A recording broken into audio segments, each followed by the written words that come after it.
ఈ అధ్యాయంలో కర్మ అందరూ చేస్తున్నప్పటికీ ఆచరణలో కర్మాచరణలో దృష్టి భేదం చాలా ఉంటుంది. ఎవరికి? విద్వాంసుడికి, అజ్ఞానికి. ఇక్కడ విద్వాంసుడు అనగానే మళ్ళీ పాండిత్యము కాదు, సంస్కృత జ్ఞానము కాదు, లేక డిగ్రీలు కాదు, పిహెచ్డీలు కాదు. సో విద్వాంసుడు ఎవరు ఇక్కడ? అన్నీ ఎరిగినటువంటి ఆత్మజ్ఞాని, అంత సర్వము తానే. కాబట్టి ఆత్మజ్ఞాని గురించి చెప్తున్నాడు ఇక్కడ. సో ఎందుకంటే ఇంతకుముందు శ్లోకంలో జనకాదయ, జనకుడు మొదలైనటువంటి వాళ్ళు మరి జ్ఞానులేక అయినప్పటికీ కర్మను ఆచరించారు. కాబట్టి లోక సాంగర దృష్టిలో నువ్వు చేయమని చెప్పాడు కదా, అదే చెప్తున్నాడు. ఏమిటట? అవిద్వాంసుడు, అజ్ఞాని ఏం చేస్తాడు? సక్త భావంతో, సక్త అంటే బాగా దాంట్లో తగులుకుని పోయి కర్మఫల ఎందే దృష్టి పెట్టి ఇది నాకు ఈ ఫలితం కోసమే నేను చేస్తున్నా అనే దృష్టితో ఉంటాడు. దృష్టి ఎక్కడ ఉంటుంది? ఫలితం పైన ఆశ పెట్టుకొని చేస్తాడు. నాకు ఫలితం రాదు అంటే నేను చేయను, అంతే. సో డిజైర్ ప్రాంప్టెడ్ యాక్షన్స్, అంతే కదా. మోటివ్ అదే అతనికి. ఈ లాభం వస్తుందంటే చేస్తాం, ఇలా చెయ్యం కదా. సక్తాహ, కాబట్టి తగులుకుంటాడు కర్మలో. అయితే ఆ కర్మ ఫలితం కోసము విపరీతంగా ప్రయత్నం చేస్తాడు. ఎందుకు? ఫలితం రావాలి కదా, దానికోసమే కర్మ చేస్తున్నాడు. చాలా శ్రమపడి దాంట్లో ఇది కర్మ చేస్తాడు. అలాగా స్వార్థం కోసమో లేకపోతే లాభాపేక్ష కోసమో ఫలితం కోసమో ఎలాగైతే అజ్ఞాని కర్మ చేస్తాడో, ఇతనికి ఎవరు? విద్వాంసుడైన వాడు స్వలాభము గాని కర్మఫలాసక్తితో కాదు, మరి లోక సంగ్రహం చికీర్షకు. ఇతనికి పెద్ద లక్ష్యం ఉంటుంది, అల్ప లక్ష్యం ఉంటుంది. లోక కళ్యాణం, లోకానికి హితం కలగాలి, మేలు కలగాలి అనేటువంటి దృష్టితో విద్వాంసుడు చేస్తాడు. అయితే దేంట్లో తేడా? అసక్త భావం, తగులుకోడు. ఈ చిన్న చిన్న ఫలితాలు కానీ వీటి మీద దృష్టే ఉండదు. ఎందుకని? లోకహితం కోసం చేసేవాడికి ఇంక దాంట్లో తాను కోరుకునేది లేదు. ఇందులో కొంతమంది అంటారు, ఆ స్వామి కార్యం స్వకార్యం రెండు ఉండాలి కదండి అంటుంటారు. స్వామి కార్యం స్వకార్యం రెండు కాదు, స్వ అనేది లేదు, స్వామి కార్యమే. అవునా? ఈ మధ్య మార్గం అనేది వీళ్ళు కాంప్రమైజ్ అవుతూ చెప్తూ ఉంటారు, మధ్య మధ్యలో రాజీ పడ్డాం ఇదంతా. అవునా? మరి అవిద్వాంసుడు ఏం చేస్తాడు? అజ్ఞాని స్వకార్యమే చూసుకుంటాడు. దృష్టి అలా ఉంటుంది పాపం, అందుకని అలా ఉంటాడు. అయితే చేయడం అంత ఇంట్రెస్ట్గా ఇన్వాల్వ్ అయి చెయ్యాలి చేసేటప్పుడు. ఎవరు? అజ్ఞాని కర్మఫలం కోసమే ఎలా కష్టపడతాడు, ఎలా దాంట్లో మనస్సు బుద్ధి లగ్నం చేసి చేస్తాడు కదా, అలాగే జ్ఞాని లోక సంగ్రహం కోసం చెయ్యాలి. సో ఎక్కడ తేడా? కర్మక్షేత్రం ఒకటే, అందరూ ఒకటే ఫీల్డ్లో ఉన్నాం, కాకపోతే భావములో తేడా, భావములో తేడా. ఇప్పుడు పూర్వం ఋషులు యజ్ఞాలు చేశారు. అక్కడ నైమిసారణ్యంలో చౌనకాది ఋషులు ఇంకా చాలా మంది అనేక సంవత్సరాలు చేశారంటే యజ్ఞాలు. కానీ వాళ్ళు చేసిన యజ్ఞాల్లో ఎక్కడా కూడా ఇంత కూడా కోరిక లేదు. కాబట్టి వాళ్ళు అన్ని సంవత్సరాలు చేసిన అదంతా లోకహితం కోసమే. ఇప్పుడు మహారాజులు ఉన్నారు, రజోగుణంతో ఉంటారు ఇంకా కొంతమంది కదా, కాబట్టి వాళ్ళు అన్ని లోకహితం కోసం చేయరు. మరి ఎంత? కొంత రాజ్య విస్తరణ కోసము అట్లా కొంత వాళ్ళ యొక్క అభీష్టములు నెరవేర్చుకోవడానికో వాటి కోసము చేస్తారు. కాబట్టి అందరూ అలా ఉండరుగా. కాబట్టి యజ్ఞం చేయటం ఒకటే అయినా కొంతమంది కామనా సిద్ధి కోసం చేస్తే, కొంతమంది లోక కళ్యాణం చేసే పని ఒకటే, తేడా లేదు, దృష్టిలో తేడా లేదు. అది అందుకని ఇప్పుడు చిన్న ఎగ్జాంపుల్, ఆ యజ్ఞయాగాదుల సంగతి ఎందుకండి? ఒక స్కూల్ టీచర్ ఉన్నారనుకోండి, టీచర్ క్లాస్కి వెళ్ళడం పాఠాలు చెప్పడం ఒకటే కదా ఏ టీచర్కైనా. ఇప్పుడు ఆ టీచర్ యొక్క దృష్టి, నాకు ఇంత జీతం వస్తుంది కదా కాబట్టి నేను చెయ్యాలి అని అనుకోవడం ఒకటి. అవునా కాదా? మరి అదే టీచరు కేవలం జీతం అనే దృష్టితో కాకుండా మరి అయ్యో! ఇంతమంది పిల్లలున్నారు. వీళ్ళందరిను భావి భారత పౌరులు వీళ్ళు. ఒక మంచి లక్ష్యం పెట్టుకొని, వీళ్ళకి మంచి సంస్కారం ఇవ్వాలి, మంచి విద్యనివ్వాలి అని ఒక బాధ్యతగా దృష్టి మార్చుకొని చేస్తే, ఒక 10 నిమిషాలు ఎక్స్‌ట్రా అయినా, ఒక అర్ధగంట ఓవర్ టైమ్ అయినా పట్టించుకోరు. అవునా కాదా? ఎందుకు? అక్కడ బాధ్యత అది ఒక కర్తవ్యమే కాదక్కడ. దృష్టి విశాలమైంది. వీళ్ళకి మంచి విద్య రావాలి. మంచి సంస్కారాలు ఇవ్వాలి అనే దృష్టి ఉన్నప్పుడు ఆ శ్రమ అనిపించదు. ఇన్‌స్పైర్డ్ యాక్షన్ అవుతుంది. అవునా? కాదా? అలా గాకుండా ఈ స్కూల్‌లో ఎంత చెప్పినా అంతేలేండి అని అనుకున్నారనుకోండి, ఉసూరు పడుకుంటే ఓ 10 నిమిషాలు ఎక్స్‌ట్రా 10 నిమిషాలు తగ్గించుకొని పోతుంటారు. తొందరగా ఎళ్ళిపోవాలి అనుకోని. అవునా? తేడా. కాబట్టి లక్ష్యం ఉన్నతంగా ఉన్నప్పుడు ఏమవుతుంది? వికాసం వస్తుంది. ఏది? చేసేవాడు సాధకుడికి. కానీ ఇక్కడ విద్వాంసుడు అంటే ఏంటి? జ్ఞాని. జ్ఞానికి అల్పమైన స్వలాభాపేక్షలు ఉండనే ఉండవు. అందుకు ఆయన యొక్క దృష్టి ఎప్పుడు సర్వత్రా అంటే అందరికీ మేలు జరగాలని ఉంటుంది. తేడా ఉంది కదా రెండిటికి. అయితే సామాన్యులు ఈ కాన్సెప్ట్ అర్థం కాదు. యజ్ఞ భావన, అంకిత భావన, ఈశ్వరార్పణ బుద్ధి ఇవన్నీ కష్టం. వాళ్ళ బుద్ధి తొందరగా జీర్ణం చేసుకోలేదు. హ్మ్. అందుకని ఆ అజ్ఞానంలో కర్మ సంగం, కర్మయందు అటాచ్‌మెంటే, కర్మ ఫలితముయందు సక్త భావనే అన్నిట్లో ఉంటుంది. అయితే ఈ తెలిసినటువంటి జ్ఞాని విద్వాంసుడు ఏం చేయాలి? తాను తన స్థాయిలో ఉంటూనే తన కర్మల్ని తాను చక్కగా చేస్తూనే, ఈ అజ్ఞానంలో ఉండేవాళ్ళు మంచి పనులు గనుక చేస్తుంటే, సత్కర్మలు చేస్తుంటే జోషయేత్ సర్వకర్మ. అన్ని కర్మల్ని ప్రోత్సహించాలి. అది స్వార్థ బుద్ధితో చేసినా పర్వాలేదు. అది నిషిద్ధ కర్మ కాకపోతే, సత్కర్మ అయితే ప్రోత్సహించాలి.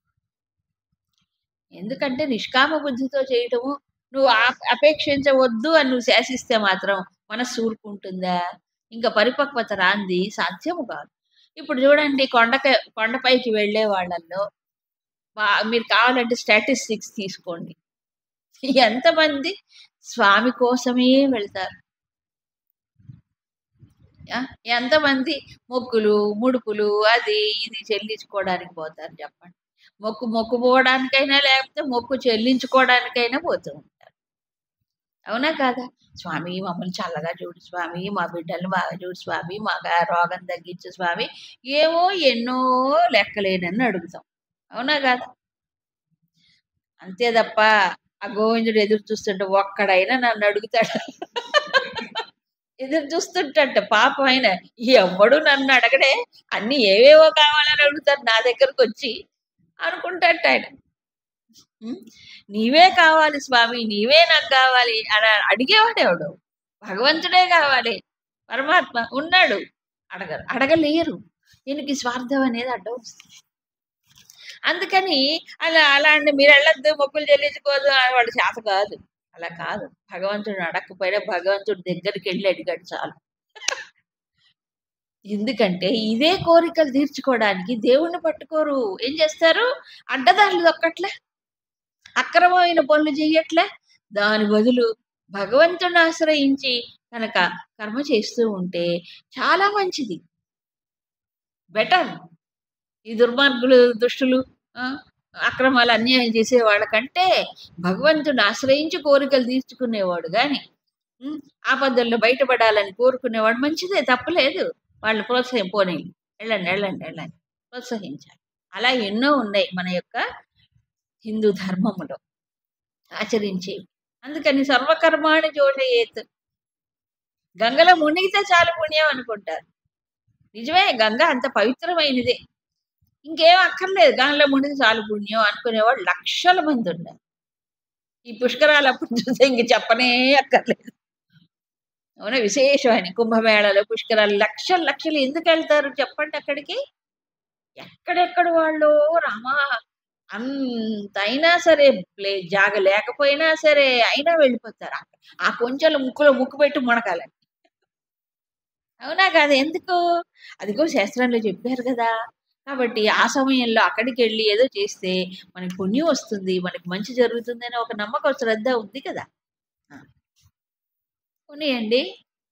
చేయనీయండి. లేదు ఆత్మ అనే గంగలో నేను మునుగుతాను అంటే ఆత్మతీర్థముని నేను సేవిస్తాను. ఆ! అదే సేవించు శంకరాచార్యుల ఆత్మబోధలో చిట్ట చివరిగా చెప్తారు. అందుకని అందరికీ అలా కాదు. ఓ పుణ్యకర్మ చేస్తున్నాడు, ఓ సత్కర్మ చేస్తున్నాడు. పోనీలే అంతే గదా! మంచిదే.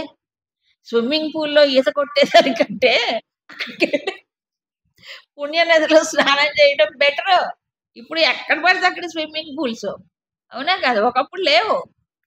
ఆర్టిఫిషియల్‌గా నదులుంటే, చెరువులుంటే ఎప్పుడో పిల్లలెళ్లి ఈత కొట్టుకునేవాళ్ళు. ఇప్పుడు అబ్బో! వద్దులే అవన్నీ చెప్పుకోకూడదు. కాబట్టి మంచి కర్మ చేస్తున్నప్పుడు ఏం చేయాలి? జోషయేత్ సర్వకర్మాణి. ఈ విద్వాంసుడనేవాడు ప్రోత్సహించాలి. కానీ తాను వాళ్ళ స్థాయికి వెళ్ళిపోకూడదు. తాను తన జ్ఞానములో ఉంటూనే ఆచరణ చెయ్యాలి. సరే. మరి అజ్ఞాని ఎలా చేస్తాడు కర్మల్ని? సక్త భావంతో చేస్తాడు అన్నాడు. ఎందుకు తగులుకుంటున్నాడు కర్మ ఫలితముతో అనంటే దానికి మూలం ఒకటుంది. ఏమిటది? అహం. అహం నేను. ఎవరిని? అహం కర్త. నేను కర్తని అనుకుంటాడు. ఏమని? కర్తాహమితి మన్యతే. నేను కర్తని అని భావిస్తాడు. ఎందుకు భావించకూడదు? నేనే కదా చేస్తున్నాను. నువ్వేం చేస్తున్నావు? చెప్తున్నాడు. సర్వశః గుణైః కర్మాణి క్రియమాణాని ప్రకృతేః గుణైః. ప్రతి జీవుడికి ప్రకృతి అనేది ఒకటుంటుంది.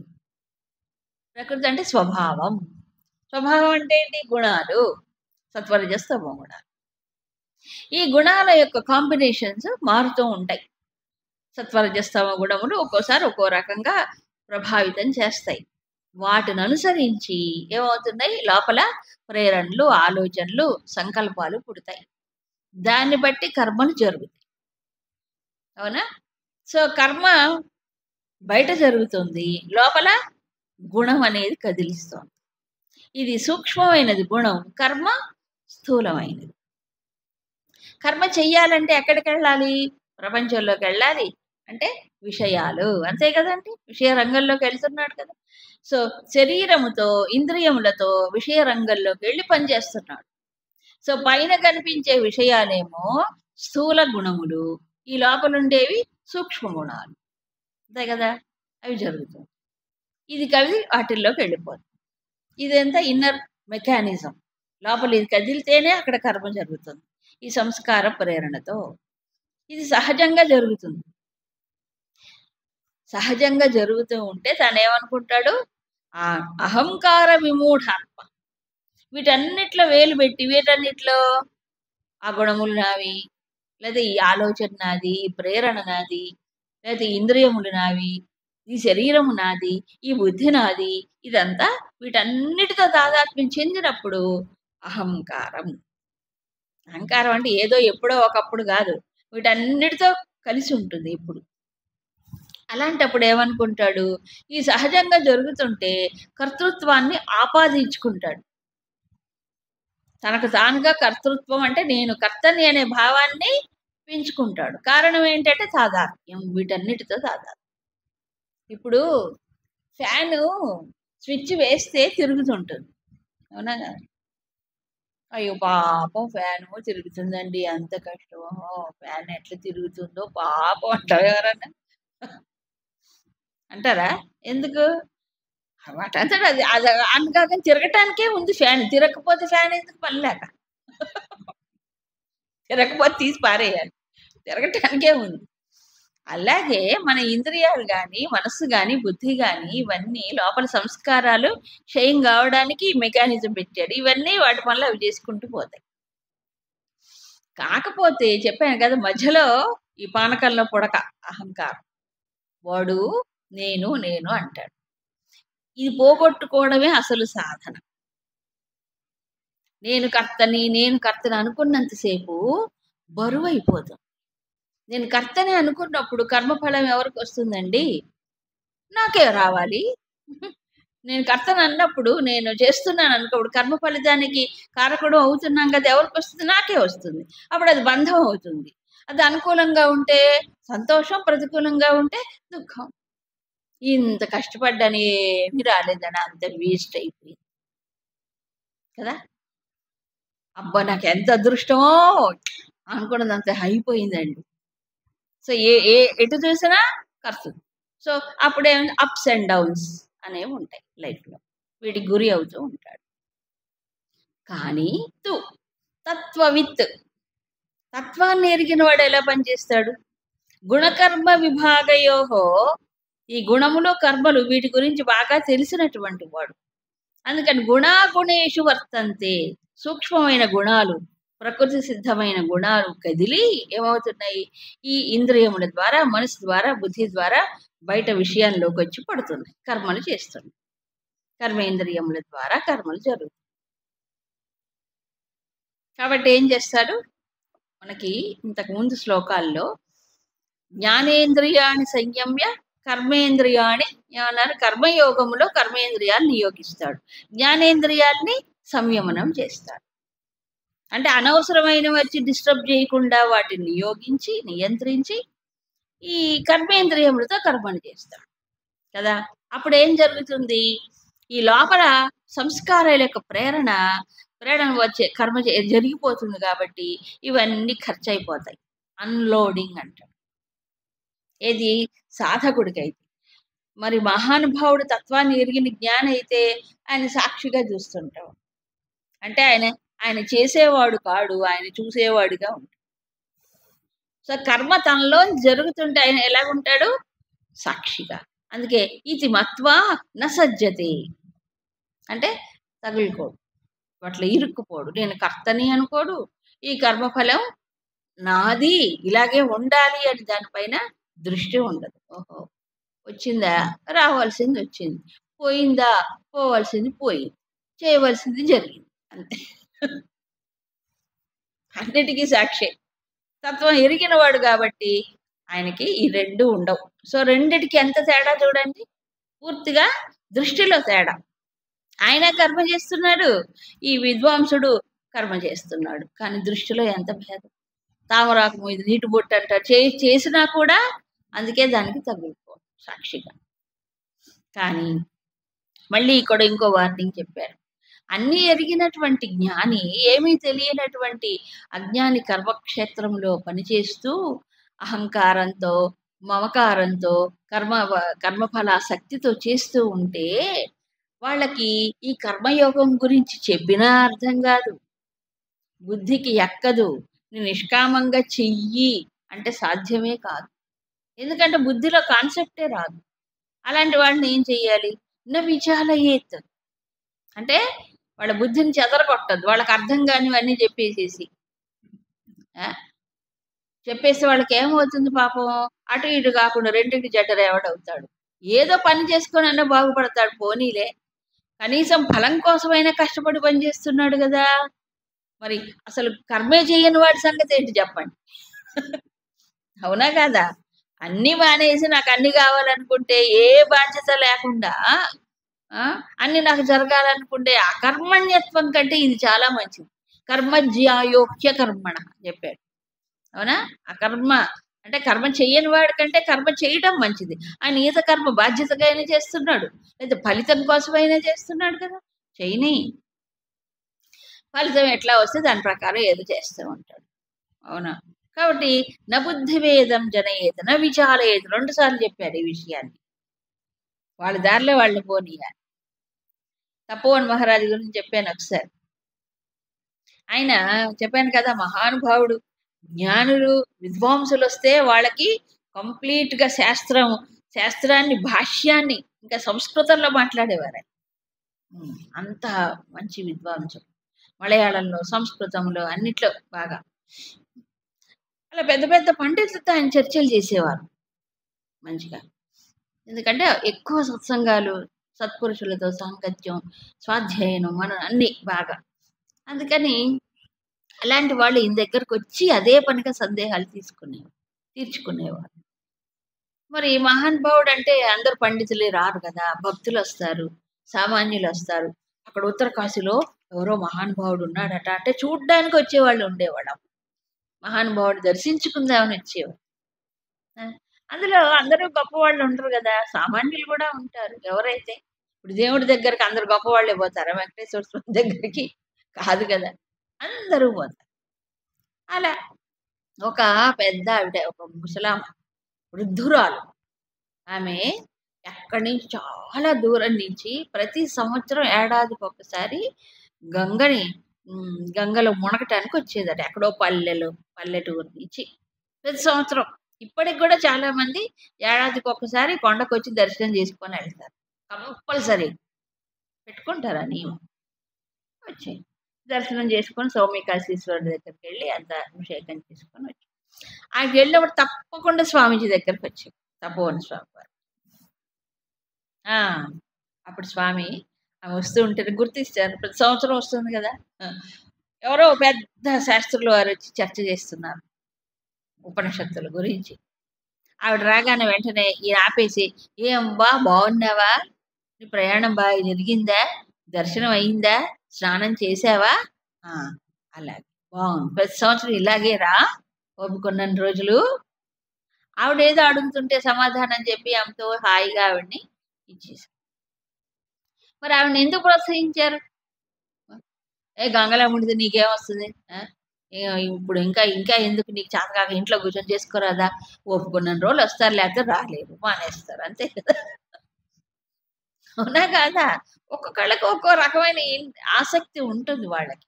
కాబట్టి వాళ్ళు ఏం చేయాలి, పోనీలే చేసుకొని చేయనే. దానివల్ల దృష్టి ఏమవుతుంది, వాళ్ళకి భావన, ఒక పవిత్ర భావన కలుగుతుంది. అవునా కాదా? దేవుడు దర్శనం చేసుకున్నా లేదా నదిలో స్నానం చేసినా వాళ్ళకి ఆ భావన వాళ్ళకి కలిగి ఏదో కాస్త సంతృప్తి పొందుతున్నప్పుడు పొందనీరాదు. అవునా కదా? అందుకని ప్రోత్సహించాలి. నా విజాలయేత్, బుద్ధిని చెదరగొట్టకూడదు. సద్భావన వాళ్ళకు ఉన్నాయి, దాన్ని ప్రోత్సహించాలి. అందుకు చెప్పారు, ఎవరు విద్వాంసుడైన వాడు అందరినీ ప్రోత్సహించాలి. ఇకపోతే ఈ కర్మయోగ దృష్టి ఏంటి? తగులుకోకూడదు, కర్మఫలం మీద ఆసక్తి ఉండకూడదు అని చెప్పాడు, బాగానే ఉంది. ఎలాగా కర్మఫలం మీద ఆసక్తిని వదులుకోవాలి? దాన్ని వదలాలంటే నేనేం చేయాలి? వదలాలంటే ఏం చేయాలి? దానికి కొంత శిక్షణ కావాలి. శిక్షణ తనకు తానే తర్ఫీదు చేసుకోవాలి. తన మనస్సు, తన బుద్ధిని తర్ఫీ చేసుకోవాలి. సో దృష్టిని ఎలా మలుచుకుంటే కర్మయోగాన్ని ఆచరించగలం? చాలా ముఖ్యమైన శ్లోకం, 30వ శ్లోకం. మయి సర్వాణి కర్మాణి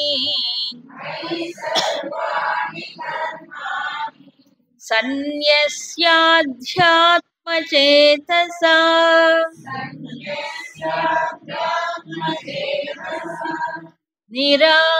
నిరాశీర్నిర్మమో భూత్వా యుధ్యస్వ విగతజ్వరః.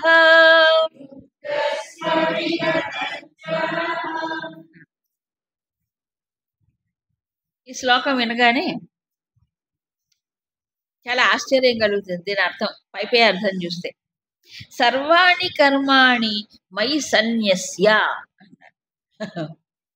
అంటే అన్ని కర్మలు ఏం చేయాలి? సన్యస్య అంటే వదిలేయి, అన్ని కర్మలు నాకు వదిలేయి. మయి మయి మయి అంటే నాలో నాలో నాలో, అన్ని కర్మలు నాలో వదిలేయి.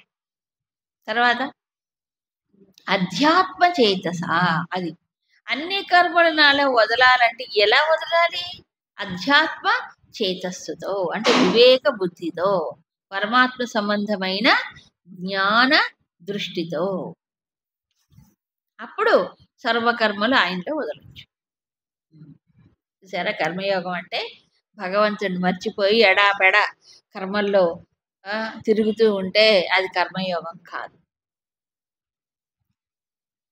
చాలా మంది నేను కర్మయోగం చేస్తున్నా అనుకుంటారు, కష్టపడి పని చేస్తారు, శ్రమ చేస్తారు, అది కర్మయోగం కాదు. యోగం అవ్వాలిగా. కర్మ దృష్టి ఎలాగుండాలి? అధ్యాత్మ దృష్టి. అధ్యాత్మం అంటే లోపల ఎవరున్నారు? హృదయంలో పరమాత్మ. ఒక్క హృదయంలోనేనా? ఇంద్రియాల్లో లేరా, మనసులో లేరా, బుద్ధిలో లేరా, శరీరంలో లేరా? ఎక్కడ లేడు భగవంతుడు?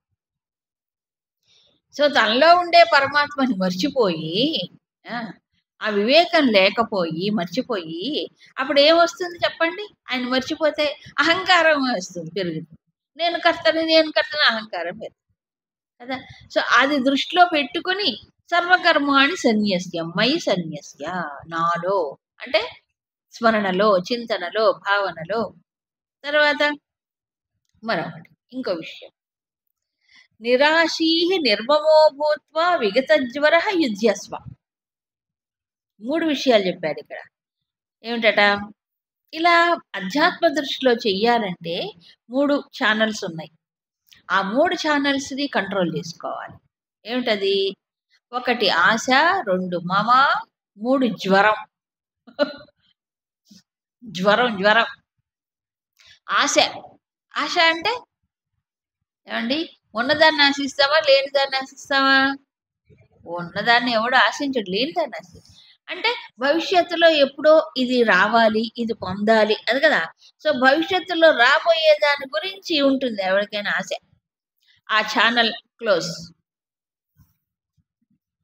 అంటే నిరాశీ. అయ్యో బాబోయ్, ఆశే నిరాశ. నిరాశతో పనిచేస్తే ఉత్సాహం ఎక్కడ వస్తుందండి? మరి కర్మయోగం అంటే ఏంటి? కర్మ ఫలితం మీద దృష్టి పెట్టకుండా చేయటమే కదా. అవునా? ఆ ఫలితం లాభం అనుకొని లెక్క పెట్టుకుంటే నువ్వు పని ఏం చేస్తావు? చేయలేదు కదా. కాబట్టి పని చేసేటప్పుడు ఏం చేయాలి? ఆ రాబోయేటువంటి కర్మ ఫలం మీద ఆశ ఉంది చూసారా, అక్కడ వదిలేయాలి. చేయవలసింది చెయ్యాలి. సో ఆశ భవిష్యత్తు, నువ్వు చేయాల్సింది వర్తమానం. ఇప్పుడు నువ్వు భవిష్యత్తులోకి వెళ్ళిపోతే నువ్వు ఇప్పుడు చేసే కర్మ మీద ఏమవుతుంది? చేయవలసినటువంటిది చేయలేవుగా సరిగ్గా. పరీక్ష రాస్తున్నాడండి, కరెక్ట్గా ఆ ప్రశ్న ఏమిటో చూసుకొని బాగా చదివి 2 సార్లు 3 సార్లు తనకు తెలిసినటువంటి ఆన్సర్ చాలా చక్కగా రాయాలి. అవునా కాదా? ఏమవుతుందో ఏమో, పోయినసారి సరిగ్గా నాకు ర్యాంకు రాలేదు, సీట్ రాలేదు, ఇప్పుడు వస్తుందో లేదో అనుకుంటే వస్తుందో రాదు, ఇప్పుడైతే నీకు ఫెయిల్. అవునా? కాబట్టి దృష్టి భవిష్యత్తులోకి వెళ్ళిపోకూడదు. ఇది వేస్ట్ ఆఫ్ ఎనర్జీ వేస్ట్ అయిపోతుంది. ఆ రకంగా భవిష్యత్తు గురించి ఆలోచించుకుంటూ పోతే అందరికీ బెంగలు అదే. ఏమో ఎట్లా ఉంటుందో ఏమో, నా జీవితం చెప్పలేదు, నా గతి ఏమవుతుందో. అవునా? ప్రతి వాళ్ళు ఎప్పుడు రాబోయే దాని గురించే ఆలోచిస్తారు. అంతా అక్కడికి ఈ భూత భవిష్యత్తు వర్తమానాలన్నీ మన చేతిలో ఉన్నాయా? లేవు కదా. ఇది ఒక ఛానల్. ఇక రెండవ ఛానల్ ఏంటంటే గతం అంటే ఇంతకుముందు జరిగినటువంటిది. భూతకాలం. అవునా? జరిగిన దాన్ని అన్నిటి పట్టుకొని తలుచుకొని బాధపడతాడు మనిషి. కాబట్టి నిర్మమ అంటే ఏంటి? ఈ గతాన్ని గురించి స్మరించుకోవద్దు. నిర్మమాకి గతానికి ఏమిటి సంబంధం ఉంది? ఏదైనా ఒకటి నాది అని అనుకున్నప్పుడు, మమ నాది అన్నప్పుడు అది ఆల్రెడీ తన దగ్గర ఉన్న వస్తువు అయి ఉండాలి. అవునా? ఇంతకు ముందు నా వస్తువు అయి ఉన్నప్పుడు దాన్ని మమ అంటారు, నాది అంటారు. వీడు నా తండ్రి అండి, ఈ అబ్బాయి నా తమ్ముడు అండి, ఈయన మా నాన్నగారండి, ఆవిడ నా భార్య అండి, లేకపోతే ఇది నా బీరువా అండి, లేకపోతే అది మా కుక్క అండి, ఏదో ఒకటి. అవునా కాదా? నాది అంటే ఆల్రెడీ నా దగ్గర ఉన్న వస్తువు, నేను పొందాను ఆల్రెడీ. దీన్ని మమతో మనం చేస్తాం. సో మనిషి అంటే ఏంటి? ఇవంతా కూడినటువంటి వాడు. అంటే ఇదంతా గతమే, ఇప్పుడు లేడు, వర్తమానంలో లేడు. గతం అంటే ఏంటి? వీటి గురించి ఆలోచిస్తారు. ఇంతకు పొందిన అనుభవాలు కూడా, అది కూడా గతంలో సాధించినవి, లేకపోతే ఫెయిల్ అయినవి, అది కూడా తలుచుకుంటారు. దీనికి సామెత చెప్తారు, మా తాతలు నీతులు తాగారండి, కాబట్టి మా కూతురు చూడండి అంట.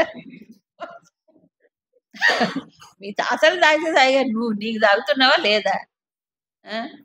అవునా? అంటే గతం గురించినటువంటి ఇది గొప్ప. నేను ఒకప్పుడు అలాగా ఉండేవాడినండి. ఇప్పుడు ఎట్లా ఉందో చూసుకో. పోయినసారి నాకు ర్యాంక్ వచ్చిందండి. Top top most. ఇప్పుడు ఇప్పుడు నువ్వు సరిగ్గా రాయకపోతే టాప్ మోస్ట్ కాదు ఏమవుతావు? అందరికంటే వరస్ట్ అయిపోతావు. అవునా? అంటే గతంలో కనుక నువ్వు దూరిపోతే దూసుకు దేంటి కూరుకుపోతే ఇప్పుడు నీ దృష్టి ఏమవుతుంది? పాడైపోతుంది. మంచైనా, చెడైనా. గతం గురించి ఇప్పుడు ఆలోచించకు. ఇప్పుడు నువ్వు చేసే దాని మీద దృష్టి పెట్టు. అవునా కాదా? పోయినసారి ఏటో అటెంప్ట్ చేశాను గానీ సక్సెస్ కాలేదండి. ఇప్పుడు అవుతుందో లేదో అనుకుంటే ఉన్నీరు గారిపోతాం. అవునా? మళ్ళీ ప్రయత్నం చేయడానికి ఉత్సాహం రాదు. ఏది ఫెయిల్యూర్ గురించి తలుచుకున్నా. లేకపోతే సాఫల్యాలు సఫలత్వం తలుచుకున్నాడనుకోండి అహంకారం. అప్పుడు నేను చేశా. ఇప్పుడు చెయ్యి. అవునా కదా! భలే డేంజరస్ ఇది. అది రెండిటిని తలుచుకోవద్దు. అయితే ఇందులో ఒక కిటుకుందండి. మరి పెద్దలు చెప్తారు గదా! ఏమిటి? మనకి అనుభవాలే పాఠాలు నేర్పుతాయి అంటారుగా జీవితంలో. అవునా కాదా? కొన్ని కొన్ని అనుభవాలు మనకి పాఠాలు నేర్పుతాయి. పాఠాలు నేర్చుకోవాలి అనుభవాల ద్వారా. పాఠాలు నేర్చుకోకపోతే ఎన్ని సార్లు చేసిన తప్పే మళ్ళీ మళ్ళీ చేస్తుంటారు. Again and repeat, repeat, repeat ఏమిటి? చేసిందే తప్పు చేస్తుంటాడు. పోయినసారి ఇలా తప్పు జరిగింది అయ్యో! కాబట్టి ఇప్పుడు దిద్దుకోవాలని గుర్తుండదు. అప్పుడు అలాంటి వాడు ఇంప్రూవ్ కాలేడు లైఫ్‌లో. కాబట్టి గతానుభవాలు తలుచుకొని బాధపడకూడదు. కానీ గతానుభవంలో ఎక్కడ లోపం ఉంది? నేనెక్కడ పొరపాటు చేశాను? ఎక్కడ మార్చుకోవచ్చు? అనేది తెలుసుకోవాలి. తేడా ఉంది కదా! గతానుభవాన్ని తలుచుకొని వర్తమానం వేస్ట్ చేసుకోకూడదు. కాలాన్ని, ఎనర్జీని. కానీ గతానుభవంలో పాఠాలు నేర్చుకొని ఇప్పుడేమవ్వాలి? ఇంప్రూవ్ చేసుకోవాలి. అంతే కదా! ఆ! అది. ఇక్కడ అది మన అర్థం. రెండోది. భవిష్యత్తు గురించి ఆలోచించొద్దన్నారు గదా! నిరాశిహి. భవిష్యత్తు గురించి ఆలోచించకుండా కర్మ చేయాలా? అస్సలు ఆలోచించొద్దనట్లేదు. ఆశొద్దు. ఆశొద్దు. ఇట్లాగే ఉండాలని ఆశపడకు. కానీ పని చేసేటప్పుడు, పని చేసే ముందు ముఖ్యంగా నువ్వు ప్లాన్ జేసుకోవాలి. అవునా కాదా? ఇది చేస్తే, ఈ పని చేస్తే దీని పర్యవసానం ఎలా ఉంటుంది? అవునా కదా! ముందు ఆలోచించకుండా థింకింగ్ లేకుండా, ప్లానింగ్ లేకుండా చేస్తే అప్పుడేమవుతుంది? వ్యర్థమైపోతుంది. కాబట్టి కర్మ చేసే ముందు ఆలోచించుకోవాలి. అవును. ఇది జేస్తే ఏమవుతుంది? ఇది ఇలా చెయ్యొచ్చా? లేదా? అప్పుడు పని చేసే ముందు గతానుభవాల్ని తీసుకోవాలి కదా! సో, దీనివల్ల ఏం జరుగుతుంది? పర్యవసానం ఏమవుతుంది? అనేది కూడా కొంతవరకు ఊహించగలగాలి. ఈ రెండిటిని తీసుకొని కర్మని ఏంటి చక్కగా ఆలోచించాలి. కానీ చేసేటప్పుడు భవిష్యత్తు గురించి ఆలోచించొద్దు. జరిగిన దాని గురించి ఇప్పుడు చేసేదాని మీద దృష్టి పెట్టాలి. So 2 channels close. ఏది? భవిష్యత్తు, భూతం. ఇక మిగిలిందేమిటి? వర్తమానం. Present tense. ఇప్పుడే టెన్స్. ఇక్కడే టెన్స్. టెన్షన్. అందుకే విగత జ్వరః. వితౌట్ ఎనీ టెన్షన్ అని అర్థం. అవునా? ప్రెజెంట్ టెన్స్‌లో ఉండొచ్చు కానీ టెన్షన్‌లో ఉండము. కదా! విగత జ్వరం అంటే ఏంటి? ఒక రకమైన ఆందోళన. కదా! చాలా మందికి కర్మ చేసేటప్పుడు ఒక రకమైనటువంటి ఏది తత్తరపాటొస్తుంది. అవునా కాదా? ఆ! చేయదగిన పని, చేయవలసిన పని, అలవాటైన పనైనా. అవునా? అలవాటైన పనైనా గూడా ఏదో కంగారు, కంగారు. ఏంటో కంగారైపోతుంది. కంగారు, కంగారు. ఎప్పుడు కంగారేనా? జీవితాంతం కంగారేనా? అవునా కాదా? దానివల్ల ఏమవుతుందంటే ఆ కంగారు, ఆ రకమైన ఆందోళన, టెన్షన్ వల్ల ఏమవుతుంది అప్పుడు గూడా సామర్థ్యం ఉపయోగపడదు. డిస్టర్బ్ అయిపోతుంది మైండ్. చేయవలసిన పనిని సరిగ్గా చేయలేడు. ఇప్పుడు అందరికి అదే ఏంటి టెన్షన్, టెన్షన్, టెన్షన్. ఆ టెన్షన్‌తో అబ్బా! టెన్షన్ వచ్చేసిందండి. నరాలు పగిలిపోతున్నాయండి అంటారు కొంతమంది. నరాలు కూడా దెబ్బతింటాయి టెన్షన్. అవునా కదా? అయ్యో, చిన్న పిల్లలు కూడా 5వ క్లాస్ వాడికి ఏం టెన్షన్ అండి? అసలు ఆ పదానికి మనకు అర్థం తెలుసా ఒకప్పుడు? ఇప్పుడు అందరికీ టెన్షనే. సగం మానసికమైన ఒత్తిడులకు కారణం ఏమిటంటే ఇదే కదా. స్థిరత్వం లేకపోవడం, సమత్వం లేకపోవడం కదా. ఆ నింపాదిగా హాయిగా ఆలోచించి చక్కగా చేసుకుందాం అనేది లేకపోవడం. అందుకని కంగారు కంగారు ఆ పని చేసేటప్పుడే అర్థమైపోద్ది వాళ్ళ మనసులో ఎంత కంగారు. చూస్తేనే అర్థమైపోతుంది. లోపల ఏం చూడక్కర్లేదు, దూరి మనం చేసే పనిలోనే మనసులో ఎంత స్థిరత్వం ఉందో అర్థమవుతుంది కదా. ఒద్దిక, నింపాది, హాయిగా అది చేసేది చక్కగా. అది చేసేటప్పుడే కుశలత్వం అన్నాడే, సమత్వంలోనే కుశలత్వం. అందుకే చెప్పాడు 2వ అధ్యాయంలో. ఇప్పుడు ఈ 3 ఛానల్స్‌లో మనసు ఏ ఛానల్‌లో పోయినా అంటే ఏంటి? గతంలో కూరుకుపోయినా, భవిష్యత్తులో దూసుకుపోయినా, ఈ టెన్షన్ ఏంటి జ్వరం, కంగారు కంగారు పడ్డా అప్పుడు పని చేయగలడా సరిగ్గా? చేయలేనప్పుడు మరి రిజల్ట్ ఎలా ఆశిస్తాడు? ఏమొస్తుంది? మన కర్మే సరిగ్గా చేయనప్పుడు రిజల్ట్‌ని ఆశించకూడదు. రాదు, అంతంత మాత్రంగానే వస్తుంది. కాబట్టి జ్వరం అంటే ఇక్కడ ఏంటి? టెంపరేచర్ కాదు. శరీరంలో టెంపరేచర్ పెరగటం కాదు అక్కడ. మానసిక జ్వరం. యాంగ్జైటీ అంటారు చూడండి. యాంగ్జైటీ అది వస్తుంది. ఏమవుతుందో ఏమో, ఏం జరుగుతుందో ఇది చేసేటప్పుడు కూడా ఇవన్నీ ఉంటాయి. అందుకు భగవంతుడు ఏం చెప్పాడంటే సర్వాణి కర్మాణి మయి సన్యాస. ఈ 3 పోవాలంటే ఏం చేయాలి అప్పుడు? ఈ 3 ఛానల్స్‌లో ఎనర్జీ వేస్ట్ అయిపోతుందా లేదా?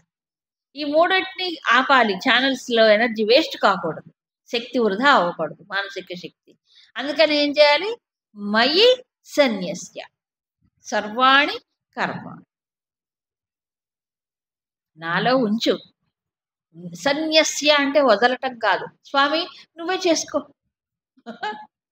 నువ్వే చూసుకో అంటాం కాదు. మరి నిక్షిప్య అన్నాడు ఇక్కడ శంకరాచార్యులు. సన్యస్య అంటే నిక్షిప్య, నాలో ఉంచు నీ కర్మలన్నీ నాలో. నాలో అంటే ఎవరు అక్కడ? మయి అంటే పరమేశ్వరు, పరమాత్మ. ఆయన సర్వజ్ఞుడు కదా, సర్వాంతర్యామి భగవంతుడు, సర్వత్రా ఉన్నాడు కదా. కాబట్టి ఆయన ఎంత దృష్టి నిలిపి అంటే స్మరణతో, చింతనతో తగులుకోదప్పుడు కర్మలు ఆయనలో నిలిపినప్పుడు ఆ బుద్ధితో, వివేక బుద్ధితో అప్పుడు ఏమవుతుంది? ఎవరి కోసం చేస్తున్నా నీ కర్మ? చూడండి, స్వలాభం అయితే టెన్షన్ ఏమవుతుందో అని భయం. నేను భగవంతుడికి చేస్తాను, ఈశ్వరార్పణ బుద్ధి. అప్పుడు మనసులో టెన్షన్లు అన్నీ పోతాయి. అవునా కాదా? గతంలో ఏం జరిగి వర్తమానం ఎందుకు చేసేది భగవంతుడికి సమర్పణ. ఇదే యజ్ఞ భావన, ఇదే యజ్ఞ భావన. ఇక్కడ యజ్ఞాలు అంటే ఏంటి? ఆ యజ్ఞాలే కాదు, ఏ కర్మ చేసినా యజ్ఞ భావనే అక్కడ. అందుకే సర్వాణి కర్మాణి అన్న. ఏ కర్మ అయినా ఇది చిన్నది ఇది పెద్దది అని చెప్పలేదుగా. నువ్వు రోజు చేసేది అప్పుడప్పుడు చేసేది అని చెప్పలేదు కదా. అది నియత కర్మ కావచ్చు, అది ప్రత్యేకమైన కర్మ కావచ్చు, లోకహితం కోసం చేసే కర్మ కావచ్చు, ఏ కర్మ అయినా సర్వాణి కర్మాణి మయి సన్యస్య. ఎవరి కోసం చేస్తున్నానో? నా కోసం కాదు, ఆయన కోసం. కాబట్టి ఫలితం కృష్ణార్పణం, కృష్ణార్పణం, ఈశ్వరార్పణం అన్నాడు. ఇలాంటి కర్మయే ఏమవుతుంది? చిత్తాన్ని శుద్ధం చేస్తుంది.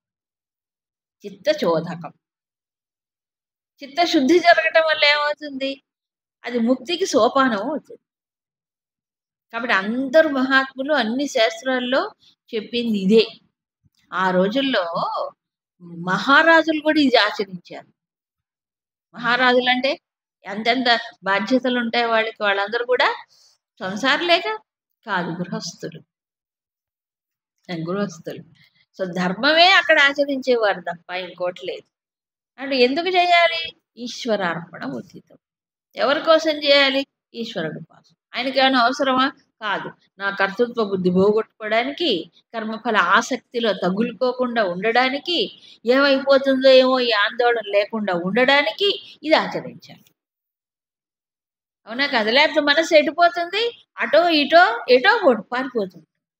కాబట్టి అటు ఇటు పారిపోకుండా ఏం చేయాలి? నాలో నిలుపు, నాలో నిలుపు అని. ఇది టెక్నిక్. ఎందుకు ఆయనలో నిలపాలి? శక్తి అక్కడే ఉంది కాబట్టి. శక్తి ఎవరిది? ఆయనది. అవునా? అందుకు అక్కడ నిలపాలి. ఇది బాగుందా అండి ఇదంతా? ఏమో పర్వాలేదులేండి, ఏదో బానే ఉంది. కానీ ఆచరించడం అంత తేలికంటారా? వినడానికి బాగుందండి. అసలు ఎట్లా సాధ్యం అండి? అటు ఇటు ఏం ఆలోచించకుండా భగవంతుడిలో నిలిపి చేయడం ఎట్లా సాధ్యం అంటారు? ఓ పక్కన మేము పని చేయాలి, ఓ పక్కన భగవంతుని స్మరించాలంటే ఎట్లా సాధ్యం? మేము కర్మ మీద దృష్టి పెట్టాలి కదా అని కొంతమంది అంటారు కదా. ఇది అసాధ్యం అని కొంతమంది అంటే అందరికీ సాధ్యం కాదులేండి. కొంతమంది అంటే రకరకాలు ఉంటాయి. అందుకని ఈ భగవంతుడు చెప్పిన కర్మయోగ ఆచరణ వివేక బుద్ధి కలిగిన వాడికి చెప్తున్నారు. కాబట్టి ఎదగాలి అంటే జీవితంలో తనలో ఈ సంస్కార క్షయం కావాలి, చిత్తశుద్ధి కావాలి. మరి ముందుకు వెళ్ళాలి, పురోగమనం సాధించాలి. సాధించాలంటే ఇది ఆచరించాలి, ఇది అర్థం చేసుకోవాలి, దీనిపైన శ్రద్ధ ఉండాలి. ఒక విధానాన్ని చెప్పాడు, శ్రద్ధ ఉంటే ఆచరిస్తాడు, శ్రద్ధ లేకపోతే ఆచరించలేడు. అప్పుడు వాడు ఏమైపోతాడు? సో 2 శ్లోకాలలో ఈ కర్మయోగ విధానము గురించిన శ్రద్ధ కలిగిన వాడు ఎలా ఉంటాడు, శ్రద్ధ లేనివాడు ఎలా నశించిపోతాడు కంపేర్ చేసి చెప్పాడు. చూడండి. ఏ మే మతమిదం నిత్యం అనుతిష్ఠంతి మానవాః శ్రద్ధావంతో న సూయంతః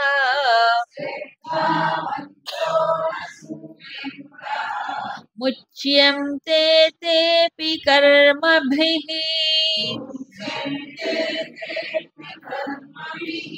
ఏ త్వేతదభ్యసూయంతః నానుతిష్ఠంతి మే మతం సర్వజ్ఞాన విమూఢాంస్తాన్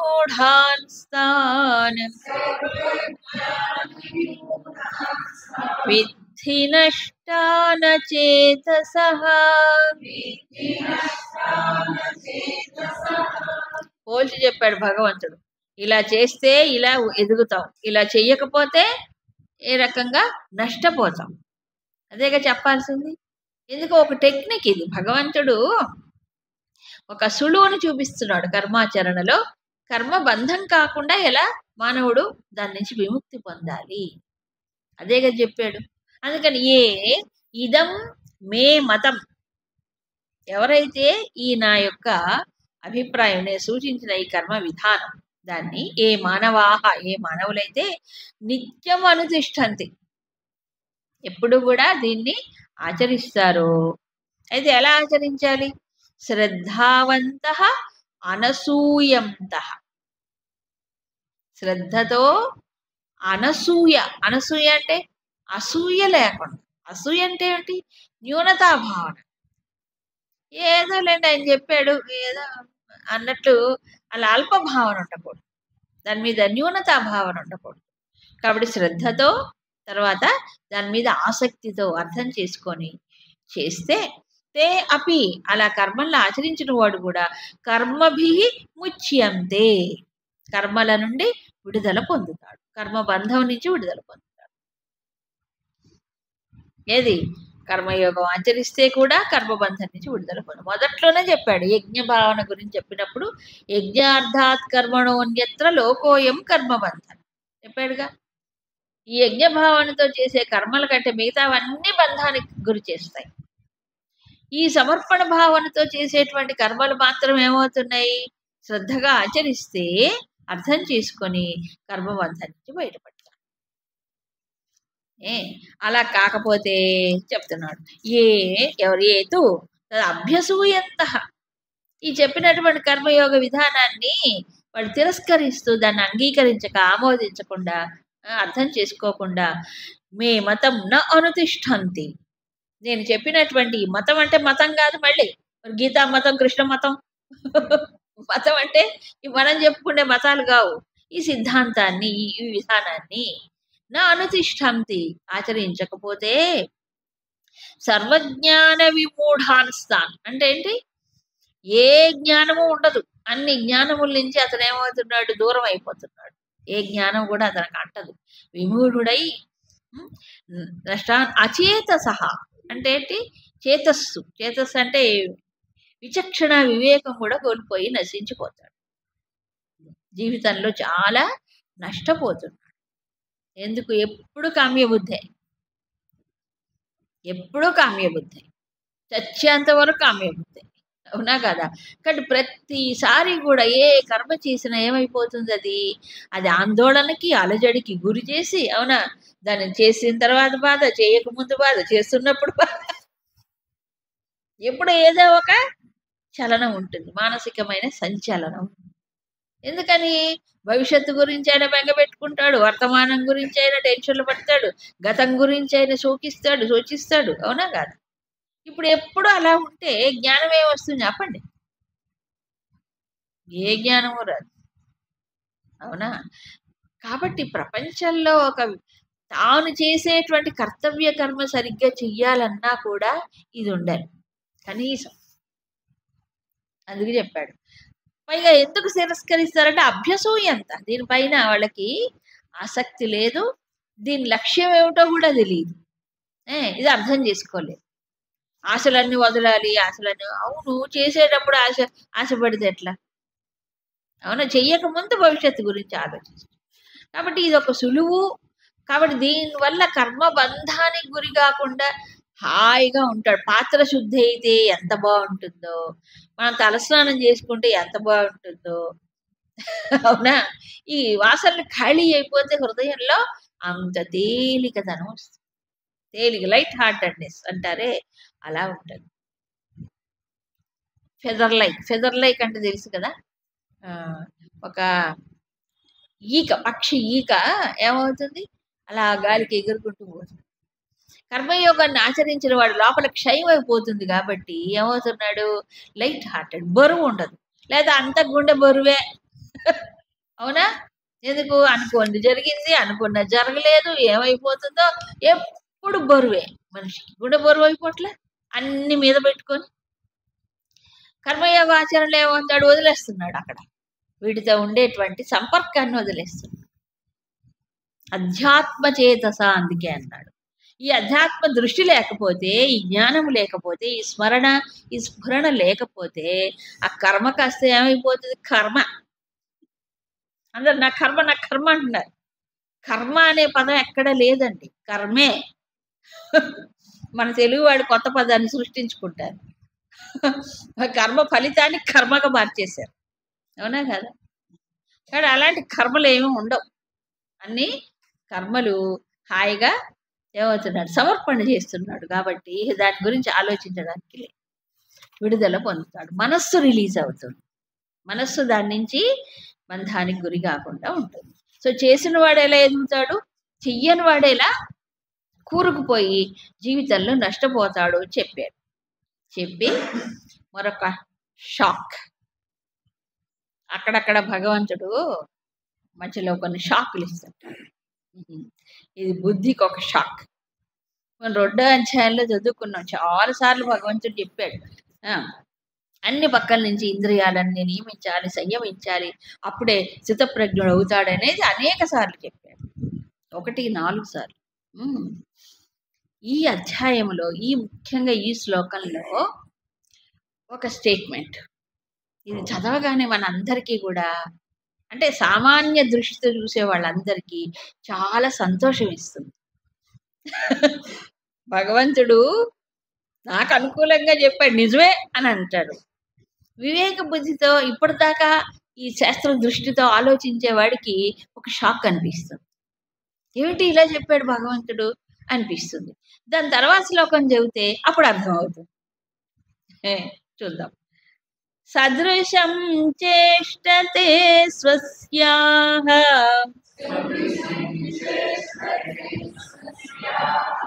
ప్రకృతేర్జ్ఞానవానపి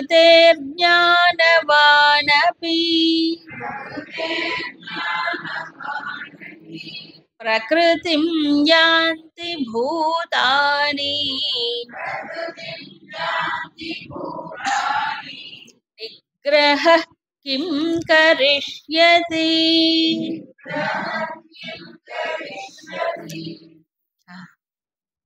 ఏమిటి? జ్ఞానవాన్ అపి, మళ్ళీ జ్ఞానవంతుడైనప్పటికిన్నో స్వస్యాహ ప్రకృతే సదృశం, తన యొక్క ప్రకృతిని అనుసరించి, ప్రకృతి ఏ విధంగా ఉంటే ఆ ప్రకారంగానే ఏమవుతున్నాడు? చేష్టతే, చేస్తూ ఉంటాడు. ఎవరు? జ్ఞానం ఉన్నా, జ్ఞానవంతుడైనా తన ప్రకృతి ఉంటుంది కదా, గుణాలు ఉంటాయి కదా, ఆ గుణాలని బట్టే అనుసరించి ఆ కర్మల్ని చేస్తాడు అని చెప్పి, ప్రకృతిం యాంతి భూతాని, ఈ ప్రాణులన్నీ కూడాను ప్రకృతిం యాంతి అంటే ప్రకృతి చెప్పినట్టు చేస్తాడు, ప్రకృతిని అనుసరించే పోతారు అందరూ. యాంతి అంటే దాన్ని అనుసరించే పోతారు. నిగ్రహ కిం కరిష్యతి, నిగ్రహం ఏం చేస్తుంది? ఇది చెప్పగానే షాక్ అవ్వలా? నిగ్రహం ఏం చేస్తుంది? ఇంతకుముందు 2వ అధ్యాయాలంతా ఇంద్రియాలు నిగ్రహించు, సంయమించు సంయమించు చెప్పాడు. అప్పుడే స్థితప్రజ్ఞత్వం వస్తుంది చెప్పలేదా? నిగ్రహ కిం కరిష్యతి, నిగ్రహం ఏం చేస్తుంది? ఈ లోపల ఉండే ప్రకృతి దాన్ని అనుసరించే పోతాడు, అంత జ్ఞానం ఉన్నప్పటికీ కదా. ఆ ప్రేరణ వస్తుంది, దాని ప్రకారం పోతుంటాడు కదా. అందుకని దాన్ని ఆపగలడా? పోని ఆ వాసనలు ప్రేరణలు ఇవ్వకుండా ఆపగలడా? లోపలికి వెళ్ళి మూసేస్తాడా దాన్ని? ఇప్పుడు సీసాకి కార్క్ మూత గట్టిగా పెడితే కారదు, అట్లా లోపలికి వెళ్ళి మూసేస్తాడా? మూసేయలేడు. ప్రకృతి అనేది దాని పని అది చేసుకుంటూ పోతుందా లేదా? పోతుంది. రజస్సు తమస్సు సత్వం రకరకాల గుణాలు వాటి ప్రేరణలు వస్తూ ఉంటాయి కదా. అది మరి అప్పుడు అది ఎందుకు బై బర్త్ వచ్చింది? ఆ ప్రకృతి ఎక్కడి నుంచి వచ్చింది? జన్మతః వస్తుంది కదా మనిషికి గుణాలు ఇవన్నీ కూడా. సో వాటిని లేకుండా తుడిపేసుకుంటాడా ఒకేసారి? కర్మయోగం ఆచరణ చేయటం ఎందుకంటే క్షయం చేసుకోవడానికి, అవునా కదా? క్షయం చేసుకోవడానికి ఆచరణ చేయాలి. ఈ ప్రాక్టీస్ చేస్తూ ఉన్నప్పుడు, అభ్యాసం చేస్తున్నప్పుడు కదా, జ్ఞాన దృష్టితో ఈశ్వరార్పణ బుద్ధి చేస్తున్నాడు తెలుసు, కానీ ఇది ఇది దాని పని అది చేసుకుంటూ పోతుంది ప్రకృతి. అది ప్రేరణలో ఇస్తూనే ఉంటుంది, ఇవ్వకుండా ఉండదు. అందుకు తర్వాత రాబోయేటువంటి శ్లోకంలో స్వధర్మం గురించి చెప్తాడు. అదే స్వధర్మం. అది ఏ స్వధర్మం? తనకి జన్మతః ఏ సంస్కారాలు అయితే ఉన్నాయో ఆ సంస్కారం క్షయం చేసుకోవడానికి ఈ శరీరము, ఈ జన్మ వచ్చింది. కాబట్టి ఆ సహజమైన ప్రేరణ అనుసరించి కర్మ చేయాలి, కానీ ఇంకోడిని చూసి చేయకూడదు. అది స్వధర్మం కాదు అని చెప్పాడు. ఇప్పుడు అర్జునుడికి సహజమైన ప్రేరణ ఏంటి చెప్పండి? క్షత్రియుడు. క్షత్రియుడు వెంటనే రోషం పౌరుషం ఉంటుంది, అవునా? శత్రువు కనిపించాలే వాడిని జయించాలి అనేటువంటి సహజ ప్రేరణ ఉంటుంది, ధర్మాన్ని రక్షించాలి అనేటువంటి ఉంటుంది సహజం. కాబట్టి ఏం చేయాలి? దాన్ని అనుసరించి పోవాలనే కదా చెప్పాడు ఆయన. నువ్వు స్వధర్మం చెయ్యి అన్నాడు, అవునా కాదా? కాబట్టి స్వధర్మం అంటే ఏంటి? అక్కడ లోపల చూసినప్పుడు తన యొక్క సహజమైన ప్రేరణ ఏదైతే ఉందో దాన్ని బట్టి పోవాలి. అది లోపల నుంచి తోస్తుంది, అంతేగా అది కదిలి ఏమవుతుంది? బయటకు వస్తాయి. అది జ్ఞానైనా సరే అజ్ఞానైనా సరే. అయితే జ్ఞానికి తెలుసు, తత్వవిత్ ఏం చేస్తాడు? తెలిసి కర్మలు జరిగిపోతుంటే సాక్షిగా అంటుకోకుండా ఉంటాడు. అది తేడా. సాక్షిగా ఉంటాడు. గుణాగుణేషు వర్తంతే, ఓహో ఈ వేళి ఈ పనులు చేస్తున్నాయి. కర్తగా తనకి తాను ఆపాదించుకోడు కర్తృత్వాన్ని, వాటిని మూసి పెట్టడు. ఎందుకంటే సప్రెషన్ అయిపోతుంది. అసలు క్షయం చేసుకోవడానికే వచ్చింది కదా, ఇది సప్రెషన్ అయిపోతుంది. అందుకని సప్రెస్ చేయడు. మరి ఏం చేయాలి? ఇవి తనకు అంటుకోకుండా ఉండాలంటే సమర్పణ చెయ్యాలి సాధకుడు. తత్వాన్ని ఎరిగిన వాడు ఏం చేస్తాడు? సాక్షిగా ఉంటాడు. కర్తృత్వం ఆపాదించుకోకుండా, భోక్తృత్వాన్ని పట్టుకోకుండా నిలబడి ఎక్కడ నిలబడతాడు? ఎక్కడ? మయి. మయి అంటే పరమాత్మ స్మరణలు. అప్పుడు అంటుకోకుండా ఉంటాడు. కాబట్టి ఇక్కడ సదృశం స్వస్యాహ ప్రకృతి, స్వస్యాహ సదృశం చేష్టతే. స్వస్యాహ అంటే తన యొక్క ప్రకృతిని అనుసరించి చేస్తాడు. ఎందుకంటే ప్రేరణలు అవి సహజంగా వస్తాయి. అందుకే రమణ భగవాన్ ఉన్నట్టు శ్రీరామకృష్ణులు లేరు. శ్రీరామకృష్ణులు చేసినట్టు వివేకానంద స్వామి చేయలేదు. వివేకానంద స్వామి చేసినట్టు ఆనంద మహిమ చేయలేదు. అవునా కాదా? ఒక్కొక్కళ్ళు ఒక రకంగా ఉంటున్నారు. శంకరాచార్యులు చేసినట్టు రామానుజులు చేయలేదు చెప్తున్నారు. అందరూ గొప్పవాళ్లే, అందరూ మహాత్ములే. కానీ ఒకళ్ళు చేసినట్టు ఒకళ్ళు చేశారా? ఎందుకు? వాళ్ళ శరీరము ఒక ప్రారంధంతో నిర్మితమైంది కదా. శరీరం ఏ ప్రారంధంతో నిర్మితమైనదో ఆ ప్రారంధం క్షయం కావాలి, అక్కడ అవుతుంది. కాబట్టి ఆ రకమైన డైరెక్షన్లోనే వెళ్ళిపోతారు. అందుకే మహాత్ములు కూడా తేడా కనిపిస్తుంది. ఆయన అట్లా ఉన్నారు, ఈయన ఎందుకు ఉండలేదు? అంతే, ఆ ఉపాధి దానికోసమే వచ్చింది కాబట్టి చేస్తారు.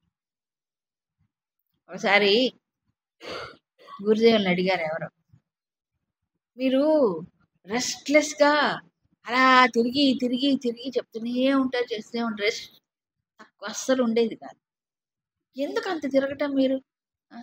ఇలా తిరిగి తిరిగి అటుపోయి ఇటుపోయి ఎందుకు అలా చేయటం అంటే, నన్నేం చేయమంటావయ్యా, నేనేం చేస్తున్నాను అసలు? నేను చేస్తున్నాను ఇదంతా, ఆయన ఒకటి తిప్పుతున్నాడు, నన్ను నేనేం చేయను. ఆయన తిప్పుతున్నాడు, ఎవరు? ఈశ్వరుడు కదిలిస్తున్నాడు. ఇది ఈశ్వర సంకల్పం ప్రకారం కదా. ఉపాధి ధర్మం ఒకటి ఉంటుంది కదా, దాని ప్రకారం ఈశ్వరుడు ప్రేరణ ఇస్తాడు, జరుగుతుంది. కావాలని చేయడం కాదు కదా ఇదంతా. అప్పుడు తన కర్తృత్వం భోక్తృత్వం వదిలేసినప్పుడు ఏమవుతుంది? సహజంగా ఈ జరగవలసినవి జరిగిపోతాయి. నడిపించేవాడు ఈశ్వరుడు అవుతాడు. కాబట్టి ఈశ్వరుని పట్టుకున్నప్పుడు ఏవి జరగాలో ఈ ఉపాధి ద్వారా అవి జరుగుతాయి. అంతే. ప్రకృతి ఇలాంటిది, అది జరుగుతుంది. రమణ భగవాన్ లాగా కూర్చోమంటే ఆయన పొమ్మంటే పోడు, ఈయన ఉండమంటే ఉండడు. రమణ భగవాన్ ఎక్కడికి జరగలే, శ్రీరామకృష్ణులు ఎక్కడికి పోలే, పోయారా? మరి ఆ ఉపాధి, ఆ లోపల ప్రకృతి అలా ఇచ్చేస్తుంది. మరి మహానుభావుల పరిస్థితి, అది జ్ఞానవానపి, జ్ఞానవంతుడైనా అయితే చేసే దాంట్లో తేడా. కాబట్టి స్వస్యాహ ప్రకృతి అనేది అందరికీ కామనే. తన ప్రకృతిని అనుసరించి పోతాడు. అవునా కదా? ఆ ప్రకృతిని ఆపకూడదు. ఎందుకంటే ఉపాధి సంస్కారాలు క్షయం కావడానికి కర్మ ఒక యంత్రం తయారైంది కాబట్టి దాన్ని అలౌ చెయ్యాలి, అంతే. మరి ఏం మార్చుకోవాలండి అంటే దృష్టి మార్చుకోవాలి. ఈ కర్మ జరిగేటప్పుడు దృష్టి. సో బలవంతంగా అలాంటి సంస్కారాలకు ప్రేరణలు ఆపివేస్తే ఏం జరుగుతుంది? ప్రకృతి కాస్త వికృతి అయిపోతుంది. ఇది ప్రకృతి కదా, అది వికృతి అయిపోతుంది. సప్రెషన్ అంటాడే అది. ఆ కృష్ణుడు చెప్పిందే అది. సహజమైన వాటిని ప్రేరణని అది జరగాలి, దాని ప్రకారం కర్మను ఆచరించాలి. బలవంతంగా ఆపివేస్తే ఏమవుతుంది? అది ప్రెషర్ లోపల తొక్కి పెడితే ఏమవుతుంది? అణిచిపెడితే ఏమవుతుంది? ఒక్కసారిగా విసురు కొడుతుంది.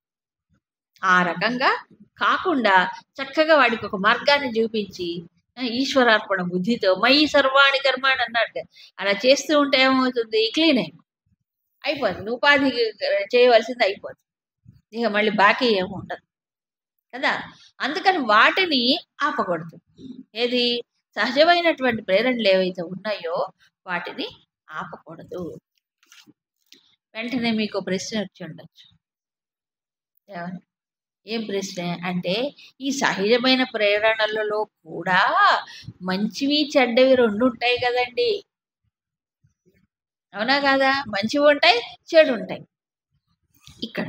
సో, ఇప్పుడు నాకు చెడు ప్రేరణలు వస్తున్నాయి. నేనేం చేయమంటారు? నా ప్రకృతి అండి. నా స్వభావం. నన్నేం చేయమంటారు? అవునా కాదా? వెంటనే సపోర్ట్. నిగ్రహ కింకరేషన్స్ చెప్పండి. కృష్ణుడు చెప్పాడు కదా! అందరు ప్రకృతిని అనుసరించే పోతారు ప్రాణులన్నీ. నా ప్రకృతి ఇలా ఉంది. నా వాసనలు ఇలా ఉన్నాయి. కాబట్టి నన్నేం చేయమంటారు? అది కాక ఇంక నాకు వేరే చేయబుద్ధి కావట్లేదు. అవునా? కాబట్టి కృష్ణుడు భలే చెప్పాడు. కరెక్టే, నిగ్రహం అనేది పనికిరాదండి. పైగా ఒక థియరీ ఉంది. మన వెస్టర్న్ ఫిలాసఫీలో. నువ్వు ఏది సప్రెస్ చేయొద్దు. నీ ఆలోచనలు సప్రెస్ చేయొద్దు.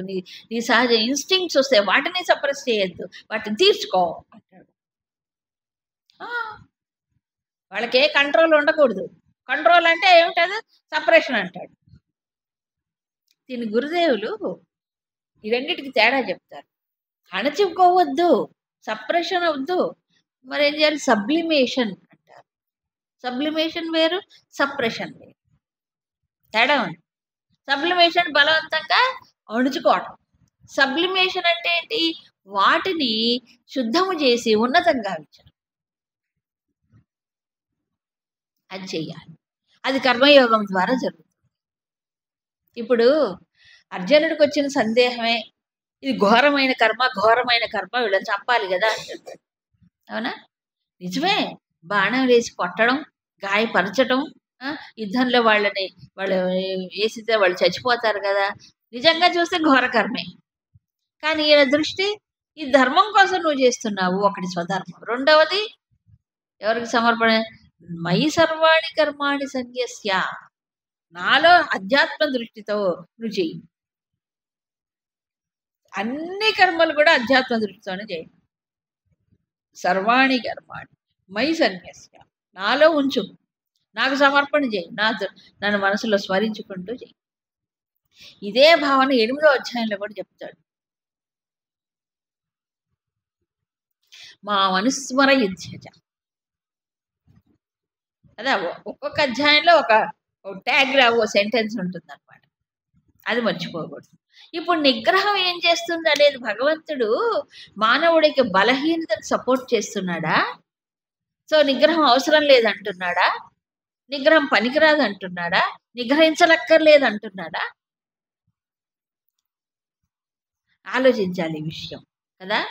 అలాగా మానవుడికి నిగ్రహమే అవసరం లేదనుకుంటే 2వ అధ్యాయంలో చెప్పిందంతా ఏమైంది? ఇప్పుడు అన్ని పక్కల నుంచి ఇంద్రియాలు నిగ్రహించాలి, సంయమించాలి అని చెప్పిందంతా ఇప్పుడు వేస్ట్ కాదా? అది చెప్పిందంతా. కాబట్టి నిగ్రహించొద్దంటే ఏమిటంటున్నాడు? సహజమైన ప్రేరణలు అనుసరించి కర్మయోగ దృష్టితో నిష్కాంబుద్ధితో చేయి. వద్దని నిగ్రహం వద్దని అంటలే, దాన్ని ఛానలైజ్ చేసుకో. కాబట్టి నువ్వు స్వధర్మం గురించి ఆలోచించు, ఆటోమేటిక్గా నీకు నిగ్రహం వస్తుంది. స్వధర్మం మర్చిపోయినాడు, కంట్రోల్ ఉంటుందే. కాబట్టి వాసనలు అనుసరించైనా స్వధర్మాన్ని పో, అప్పుడు నువ్వు ఈశ్వరార్పణ బుద్ధితో చేయి, నీకు పాపం అంట. కాబట్టి నిగ్రహం వద్దు అంటలేదు. దేన్ని ఆపకు? లోపల సహజ ప్రేరణలు ఆపకు. అది ధర్మబద్ధంగా ఉండాలి. అది విధిగా చేయవలసిందయ్యి సత్కర్మ అయితే చెయ్యి. అది దుష్టమైన కర్మ అయితే, ధర్మానికి వ్యతిరేకమైతే అప్పుడేం చేయాలి? అప్పుడు చేయకూడదు. అందుకే నియతం కర్మ కురు అని చెప్పాడుగా. నియత కర్మ చేయి. అది నీ పొజిషన్కి, నీ యొక్క జన్మకి, సంస్కారాలకు అనుగుణంగా ఉంటేనే చెయ్యాలి. నీ కర్తవ్యం అయితే చెయ్యి. ఇప్పుడు చూడండి, మహాభారతంలో ధర్మవ్యాధుడు ఆయన ఉన్నాడు. ఆ కథ అందరికీ తెలుసు చాలా మందికి. ఆయన పేరు ఎంత గొప్ప, ధర్మవ్యాధుడు. ఆ పేరు ఎవరు పెట్టారు? అంటే ధర్మమే వ్యాధ ఏమో కావచ్చు, ఏదో తెలుసు. కానీ మరి ధర్మవ్యాధుడు కదా ఆయన. అక్కడ అంటే ధర్మం అనే పేరు వ్యాధుడికి ఎందుకు వెళ్ళిపోయాడు? అది ఆయన కులధర్మం. అది ఆయన పుట్టింది అలాంటి కులంలో పుట్టాడు. ఏమిటి? మాంసాన్ని అమ్ముకునేవాడు. ఒకటి మాంసం అమ్ముకోవడం కాదు, కసాయి వాళ్ళు అంటారు చూడండి. జంతువుల్ని నరికేసి ఆ మాంసాన్ని అమ్ముకునేవాడు కులం. అవునా? అదే ఎవరు చేస్తారు ఆ పని సమాజంలో? చాలా తక్కువ అంత్యజాతి వాడు చేస్తారు ఆ పని. అంతే కదా! ఆయన ఆ కులంలో పుట్టాడు. ఆ పనే చేశాడాయన. విచిత్రం అదే. ఆ వృత్తి మానుకోలేదు. కానీ మహానుభావుడయ్యాడు. చాలా ఆశ్చర్యం కదా ఇది. ఇది స్వధర్మం. ఇది స్వధర్మం. ఆయన ఎంత జ్ఞాని అయ్యాడంటే ఆయన ఎక్కడో కూర్చొని ఎక్కడేం జరిగిందో తెలుసుకునేటువంటి జ్ఞానం వచ్చింది ఆయన కదా. ఇక్కడ స్వధర్మం చేస్తూనే ఉన్నాడు కానీ ఆయన అంత జ్ఞానం ఎలాగొచ్చిందంటే ఏ దృష్టితో చేశాడు? ఆ భగవత్ స్మరణ చింతన వై సర్వాణి కర్మాణి సన్యస్య వృత్తి ధర్మం కాబట్టి చేశాడు అంతే, కావాలని కాదు చేయడు. అలా స్వధర్మం ఆచరించాలి.